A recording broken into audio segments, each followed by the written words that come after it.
Well, of course, you can't stop the succession conversations. They do happen. And there's lots of speculation, of course. There's even speculation that Pope Francis will resign. I personally don't think so. But of course, people are on the lookout. They are talking about possible future popes and so on. But there's nothing officially happening at the moment. The Vatican is in turmoil. Pope Francis, now 88 years old, is facing immense pressure to resign. But will he?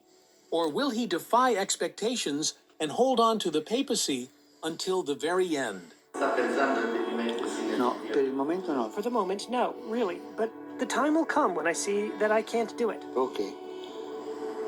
Che non ce la faccio. I will do it, and a great example of Pope Benedict was such a good thing for the Church.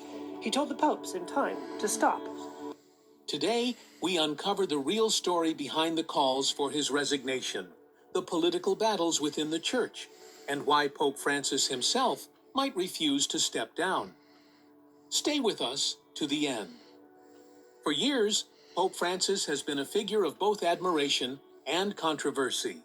As the leader of over 1 billion Catholics worldwide, his progressive stance on issues like LGBTQ+ rights, climate change, and economic justice has won him supporters, but also fierce opposition, even within the Vatican itself.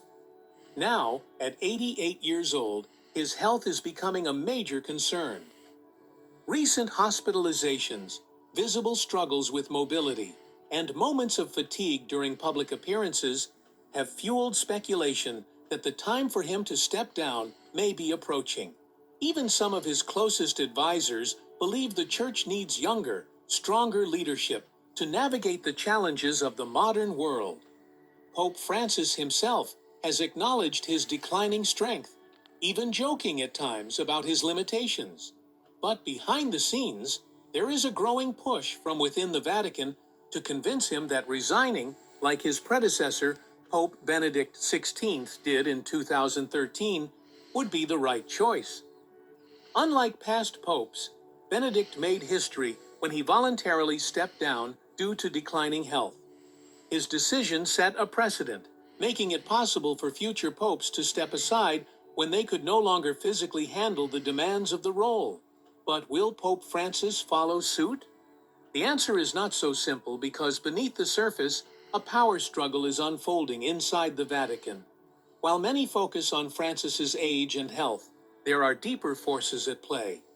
Traditionalist factions within the Church have long opposed Pope Francis's reforms, believing he has pushed the Church too far in a modern and, to some, controversial direction.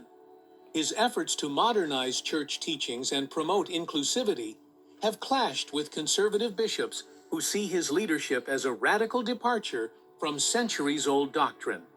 These groups, many of whom hold significant influence, see his resignation as an opportunity to reverse his progressive agenda and install a successor who will return the Church to its more rigid, traditional roots.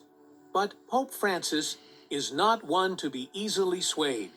Despite his physical limitations, he has made it clear that he does not intend to resign anytime soon.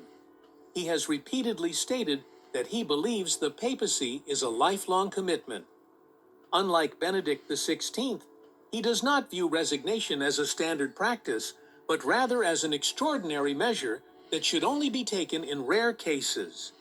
Francis sees himself as a shepherd of the people, a pope for the poor, the marginalized, and those who have long felt abandoned by the Church. Even in old age, he continues to push for change, calling on the Vatican to embrace the future rather than resist it. Resigning now would mean leaving many of his reforms incomplete, handing power back to those who want to undo everything he has fought for. And that is something he may never allow. His decision to stay on as Pope is not just about personal will, it is about the future direction of the Catholic Church itself. If he steps down, the next Pope could dramatically shift the Church's trajectory. If he remains, he ensures his vision continues, even if only for a little longer. So, will Pope Francis defy the pressure and remain in office until the very end? Or will he, like Benedict before him, decide that his time has come? Only time will tell, but one thing is certain. What happens next will shape the future of the Vatican for years to come.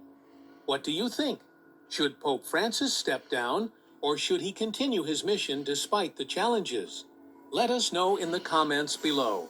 And if you enjoyed this deep dive, don't forget to hit that like button, subscribe, and share this video with others who might find it interesting. Your support keeps us bringing you the latest